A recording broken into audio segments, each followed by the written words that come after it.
দেখুন চিড়ের রসভরা মিষ্টিগুলো কতটা রসালো আর নরম তুলতুলে হয়েছে। একটা খেয়ে তো মনে ভরবে না, মনে হবে আরো খাই, এতটাই ভালো হয়। মুখে দিলেই কিন্তু মিলিয়ে যাওয়ার মতো, এতটাই রসালো হয়। তাই আমার অনুরোধ রইলো এইভাবে একবার চিড়ের রসভরি মিষ্টি তৈরি করে খাওয়ার। নমস্কার বন্ধুরা, আপনাদের সবাইকে অনেক অনেক স্বাগত জানাই কাজলি ভিলেজ ফুড রান্নাঘরে। তো আজকে নরম তুলতুলে রস ভরা চিড়ের মিষ্টি তৈরি করে দেখাবো। আর এই মিষ্টিটা দেখতেও যেমন সুন্দর, খেতেও কিন্তু অপূর্ব। মুখে দেওয়ার সঙ্গে সঙ্গে মিলিয়ে যাবে, এতটাই ভালো হয়। প্লিজ আপনারা ভিডিওটা না টেনে শুরু থেকে শেষ পর্যন্ত দেখতে থাকুন। আশা করছি আজকের রেসিপি আপনাদের অনেক বেশি ভালো লাগবে।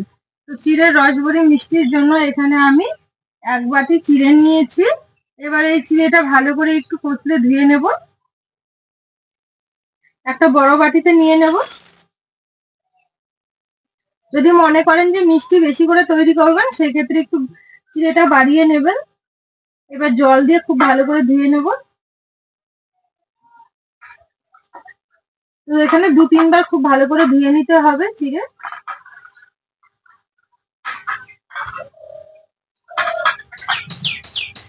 তো আলতো হাতে এইভাবে একটু কষলে কষলে দিতে হবে।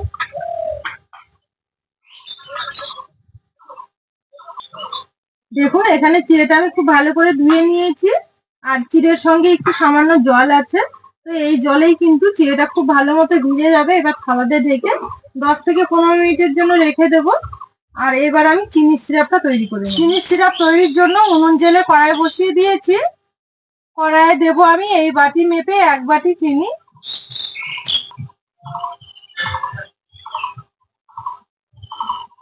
আর দেবো এই বাটি মেপে 1 বাটি জল। আর দেবো সুন্দর ফ্লেভার আসার জন্য 3টে ছোট এলাচ, মুখগুলো ফাটিয়ে দিয়েছি। এবার নেড়ে চেড়ে খুব সুন্দর একটা চিনির সিরাপ তৈরি করে নেব। দেখুন এখানে চিনি খুব ভালোভাবে গলে গেছে, আর একটু জাল করে নেব। এখানে চিনির সিরাপটা কিন্তু খুব ভালোভাবে হয়ে গেছে। খুব পাতলাও না আবার খুব মোটাও না, তো এই অবস্থায় নামিয়ে নিতে হবে। এবার আমি এই চিড়ের ঢাকনাটা তুলে সিরাপটা ঢেকে রেখে দেবো। আর এই চিড়েটা কিন্তু খুব ভালোভাবে ভিজে গেছে।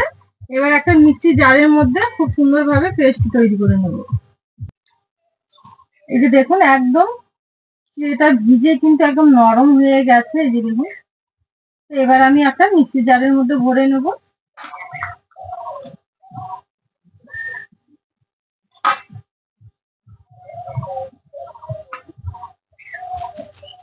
এবার খুব ভালোভাবে একটা পেস্ট তৈরি করে নেব। দেখুন এখানে আমি খুব সুন্দরভাবে একটা পেস্ট তৈরি করে নিয়েছি। এবার একটা বাটিতে ঢেলে নেব। সম্পূর্ণটাই আমি ঢেলে নিয়েছি।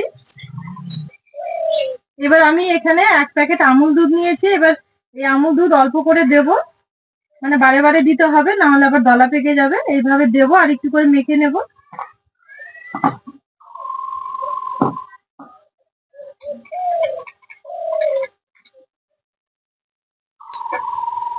গুঁড়ো দুধটা দেওয়ার পর খুব ভালো করে এইভাবে মিশিয়ে নেব, আর একটু ভালো করে মেখে নিতে হবে। তো দেখুন এইভাবে মেখে নিয়েছি গুঁড়ো দুধ দিয়ে, আর অনেকটাই চিটচিটে রয়েছে। এবার একটু ঘি দিয়ে দেবো, তাহলে ঘি দেওয়ার কারণে কিন্তু আর চিটচিটে হবে না। এইভাবে ঘি দিয়ে দেবো। ঘি দিয়ে মেখে নেওয়ার সময় কিন্তু আর কোনো রকমের হাতে লেগে থাকবে না, একদম ছেড়ে দেবে, একদম মসৃণ একটা ডো তৈরি হয়ে যাবে। এইভাবে এগুলো একটু হাত দিয়ে ছুটে দিতে হবে।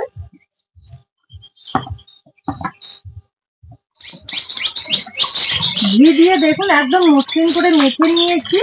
এবার আমি এখান থেকে ছোট করে এইভাবে লেচি কেটে নেব। নেওয়ার পর 2 হাতের সাহায্যে এইভাবে গোল করে নেব।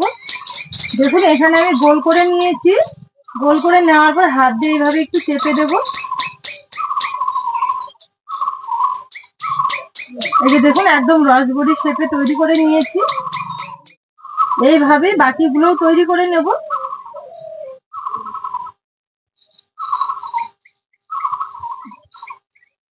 আবার একটু এইভাবে চেপে দেব।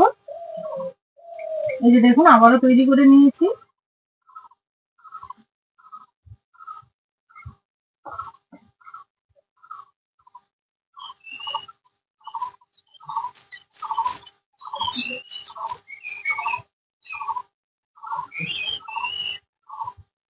দেখুন এখানে দেখতে দেখতে সবগুলো আমার তৈরি করে নেওয়া হয়ে গেছে। এবার এগুলো তেলে ভেজে নেব। আর বেশ অনেকগুলোই হয়েছে।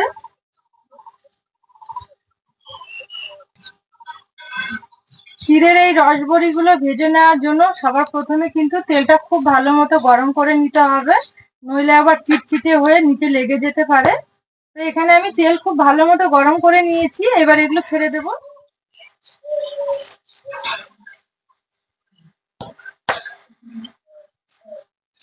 এখানে সবগুলোই আমি একবারে ভেজে নেব। হাঁড়ি দিয়ে কড়াই ধরিয়ে এইভাবে একটু তেলটা খেলিয়ে দেব। একদিকে একটু শক্ত হয়েছে, এবার ওলট পালট করে দেবো এইভাবে। মানে যখন একটু কালারটা ধরবে, কালার আসবে, তখনই এইভাবে উল্টে দিতে হবে। এগুলো ভাজতে কিন্তু খুব একটা সময় লাগে না, খুব অল্প সময়ের মধ্যে এগুলো ভেজে নেওয়া যায় আর খুব সুন্দর একটা কালার আসে। এখানে সবগুলোই উল্টে দিয়েছি, আবারও এই পাশটা ভালো করে ভেজে নেব। যে সকল বন্ধুরা আমার চ্যানেলে এখনো নতুন, প্লিজ একবার চ্যানেলটি সাবস্ক্রাইব করে নেবেন আর সবার প্রথমে বেল আইকনটি একবার ক্লিক করবেন, যাতে আমি নিত্য নতুন রেসিপিগুলো যে প্রতিদিনের জন্য ছাড়ি সেগুলো কিন্তু সবার আগে আপনাদের কাছে পৌঁছে যাবে। আর আপনাদের একটা সাবস্ক্রাইব কিন্তু আমাদের নিত্য নতুন যে রান্নাগুলো আমরা করে থাকি সেগুলোতে কিন্তু অনেকটাই উৎসাহ জাগায় আর আমাদের সত্যিই খুব ভালো লাগে। তো আবারও এই পাশে আবার উল্টে দেব। দেখুন কতটা সুন্দর হয়েছে আর কত সুন্দরভাবে ফুলে উঠেছে। দেখুন সবগুলো কিন্তু ফুলে সাইজে একদম ডবল হয়ে গেছে। আমি তেলে ভেজে নেব এইভাবেই ওলট পালট করে, মানে চারিদিকে এইভাবে ভালো করে একটু ওলট পালট করে নিতে হবে, তাহলে কিন্তু সব দিকে সমানভাবে হবে আর দেখতেও সুন্দর লাগবে। আর এগুলো শিরায় দিলে কিন্তু একদম রসালো নরম তুলতুলে হবে, খেতেও কিন্তু অসাধারণ লাগবে। আর ফুলে সাইজে ডবল হয়ে গেছে। দেখুন কতটা বড় বড় হয়েছে, প্রত্যেকটা কিন্তু একইভাবে ফুলেছে। এই যে দেখুন, আপনারাও এভাবে একবার চিড়ে বাড়িতে নিয়ে এসে এভাবে মিষ্টি তৈরি করে খেয়ে দেখবেন। আপনারা বুঝতেই পারবেন না যে বাড়িতে তৈরি এই মিষ্টি এতটা ভালো লাগে খেতে। হঠাৎ করে মিষ্টি খেতে ইচ্ছে করলে বা বাড়িতে আত্মীয় স্বজন এলে কিন্তু আপনারা ঝটপট এইভাবে তৈরি করে নিতে পারবেন, হাতে 10 মিনিট টাইম থাকলেই। আর যত বেশি হাতে টাইম থাকবে ততই মিষ্টিগুলো শিরার মধ্যে রেখে দেবেন, দেখবেন ফুলের সাইজে ডবল হয়ে গেছে আর অনেকটা নরম তুলতুলে রসালো হয়ে যাবে। এখন এখানে আমি সম্পূর্ণগুলো খুব সুন্দরভাবে ভেজে নিয়েছি লাল লাল করে। এইভাবেই কিন্তু একটা কালার করে নিয়ে ভেজে নিতে হবে। এবার সরাসরি তেল ছেঁকে শিরার মধ্যে দিয়ে দেব। তো এখানে শিরা কিন্তু অনেকটাই গরম আছে এখনো, সরাসরি শিরার মধ্যে দিয়ে দেবো এভাবে।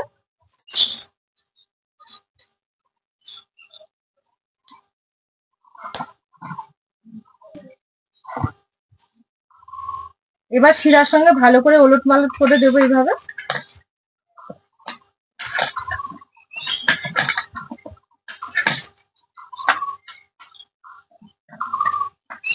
শিরার সঙ্গে এভাবে ভালো করে ওলট পালট করে দিয়ে এবার আমি 30 থেকে 40 মিনিটের জন্য থালাতে ঢেকে রেস্টে রেখে দেবো। তো ফিরে আসবো 30-40 মিনিট পর। তাহলে বন্ধুরা ফিরে এলাম 30 মিনিট পর। হাতে সময় থাকলে আরো বেশিক্ষণ রেখে দেবেন, তাহলে কিন্তু মিষ্টিগুলো আরো রসালো অনেকটাই সুন্দর হবে। দেখুন কতটা সুন্দর হয়েছে, দেখতে কিন্তু দারুণ হয়েছে, খেতেও খুব সুন্দর আর কতটা নরম রসালো হয়েছে দেখুন।